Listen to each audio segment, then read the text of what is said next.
Pareil. Geoffroy Boulard, je reviens vers vous. Il y a une question centrale dans ce débat, c'est que va-t-on faire de ces questions, de ces doléances qui vont remonter jusqu'au gouvernement? Est-ce que sur cette question, vous avez eu des réponses aujourd'hui?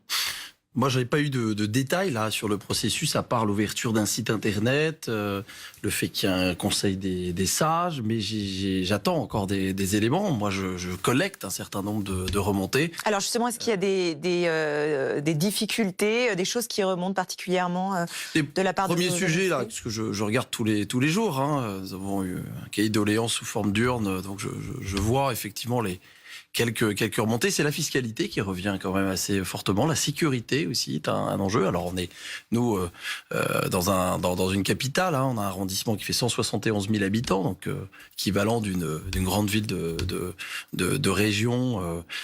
Et donc on a voilà les premières remontées, mais évidemment tout ça ne fait que démarrer. La vraie Vous pouvez nous question, donner quelques exemples de questions, enfin de commentaires concrets, enfin de doléances concrètes que vous avez reçues? Par exemple sur la sécurité, alors c'était assez général, des personnes qui demandent plus de sécurité, d'autres qui vont nous demander d'alléger un certain nombre de normes et de fiscalité notamment pesantes. Après voilà, on a aussi des demandes qui dépassent le cadre national, qui vont être plus locales. Le maire le disait tout à l'heure donc on a tout un tri à faire. Et ça, c'est les maires qui vont le faire pour partie. La vraie question, c'est qu'est-ce qu'on va faire de tout ça? Parce que bon, l'exercice, il est plutôt réussi sur la forme, 6 heures d'écoute, etc. Beaucoup de paroles aussi, hein. Donc beaucoup d'engagement. Donc il va falloir suivre. Vous êtes confiant à l'issue du débat? Je connais pas l'issue, je connais pas la suite politique de tout cela. C'est quoi la suite politique? Est-ce que pour vous, Emmanuel Macron va tirer les conclusions de ce débat? J'en sais rien, c'est lui qui doit répondre. Mais vous êtes confiant?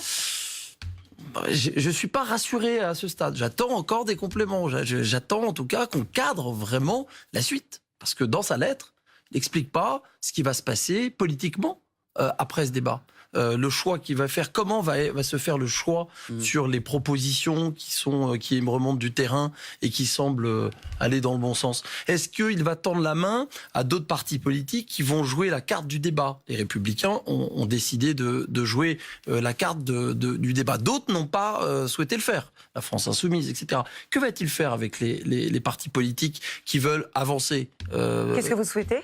Moi, je souhaite qu'ils tendent la main. Aux partis de quelle politiques façon? sur un certain nombre de réformes, par exemple. Pourquoi, c'est Éric Woerth qui le disait, pourquoi finalement sur 3-4 réformes, on n'arriverait pas à se mettre d'accord sans forcément rejoindre la majorité présidentielle, mais finalement de dire, allez, sur tel sujet, on avance, j'ai besoin de vous pour faire avancer le pays. Ben, ça, ce serait novateur. Est-ce qu'il va le faire? J'en sais rien, j'ai pas la réponse, mais je pense que ce serait moderne. Nous accueillons Geoffroy Boulard, bonsoir. Bonsoir. Je rappelle que vous êtes maire Les Républicains du 17e arrondissement de Paris. À vos côtés, Jean-René Cazeneuve, rebonsoir, député La République En Marche du Gers. Geoffroy Boulard, on l'a vu, Emmanuel Macron a mouillé la chemise aujourd'hui. Qu'est-ce que vous dites ce soir? Bravo pour l'exercice ou il en a fait trop? Il a écouté les Français, il était temps.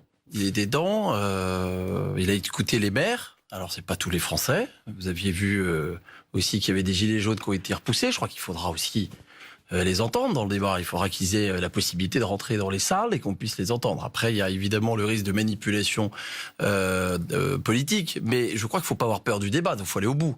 Et les gilets jaunes, il faut les écouter. Et sur les ronds-points, il faut que les députés, il faut que les maires, il faut qu'on aille à la rencontre. Alors on y est déjà allé pour partie, mais je crois qu'il y a quand même une partie de la majorité qui s'est coupée d'une partie de la population. Donc un exercice sur la forme, plutôt réussi au sens où il a pris le temps. Après, beaucoup de paroles. Donc les actes, eh bien, on va les attendre. Mais là, c'était le lancement du débat. Moi, j'attends surtout des garanties pour organiser ces débats et surtout que les résultats de tous ces échanges servent à quelque chose pour changer notre pays. Et il faut aller... alors, il a fait des avancées sur les 80 km/h, sur un certain nombre de sujets qu'il est prêt à revoir.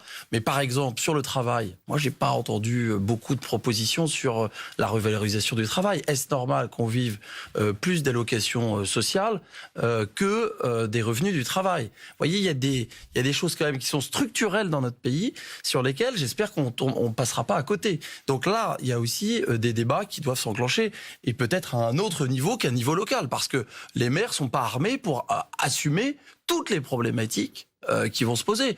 Les maires ne sont pas les facteurs du président de la République. Nous, on est là pour organiser les débats localement, mais à un moment donné, il y a une représentation nationale, il y a un gouvernement, là un petit peu oublié là dans les débats, mais qui doit prendre ses responsabilités aussi. Régulier, je ne sais pas quelle forme ça aura. Est-ce que, monsieur le député, vous serez prêt à l'avenir, puisque acte 2, balle neuve, dans l'hémicycle, à revenir et accepter des amendements de l'opposition, quelle qu'elle soit d'ailleurs, que vous refusiez il y a 18 mois, par exemple? Parce que s'il y a un acte 2 et que vous dites que c'est formidable, la respiration démocratique, etc., il va falloir qu'il y ait d'exigences démocratiques aussi fortes au niveau des élus et des représentants du peuple à l'Assemblée nationale. Donc voilà, moi j'entends ce que vous dites, hein, mais j'ai besoin aussi d'être convaincu, et je pense que je suis pas le seul d'ailleurs. Ça va se traduire en actes politiques. Vous nous jugerez sur les actes. Donc, je vais pas revenir sur le nombre d'amendements de l'opposition. Très peu. Vous avez des consignes chez En Marche, par exemple. Il y a des consignes chez En Marche. Est-ce que ça, vous allez aussi en débattre, parce que les partis politiques... Oui, c'est comme ça dans tous les partis. Oui, mais pas uniquement propre mais à En Marche. il y en a eu beaucoup. On a des convictions. Ouais, non, vous avez un manuel où vous ne pouvez pas déposer un certain nombre d'amendements. Non, vous rigolez. On le connaît. Non, attendez. J'espère que vous reviendrez dessus et que vous aurez un peu plus de liberté de ton et de parole dans l'hémicycle pour voter aussi des amendements de l'opposition. Voilà, moi c'est ça que je veux dire concrètement. Jamais eu autant d'amendements déposés sur les lois depuis 18 mois, et jamais eu autant d'amendements qui ont été déposés par la majorité. Vous ne pouvez pas dire ça. C'est vérifiable. Écoutez les oppositions. Nous vérifierons. On va revoir Cléo Circonscription. Geoffroy Boulard, cette petite phrase, elle vous a choqué? Je pense qu'elle était inutile surtout. Ce que reprochent les Français, c'est cette succession de petites phrases depuis plusieurs mois. On n'avait pas forcément besoin de ce mot-là. Alors, ça fait la une là ce soir. Moi, je reste sur l'idée qu'il faut échanger, il faut aller sur le fond, il faut poser vraiment toutes les questions et qu'on ait ensuite des réponses. Mais ça sera des réponses politiques parce qu'il faudra trancher. La politique, c'est trancher, c'est débattre, certes, mais c'est trancher. Et ça va être là, avec 6 heures, 7 heures d'échange. Il n'y a pas eu... il a répondu quand même à un certain nombre de questions en disant on verra, etc. Mais ça veut dire qu'il va falloir vraiment le faire. Donc vous allez avoir du travail à l'Assemblée. Vous en aviez déjà beaucoup. Mais vous allez en avoir beaucoup. Donc il y a une exigence démocratique forte. Et sur les élus que nous sommes, c'est une exigence de faire remonter les attentes.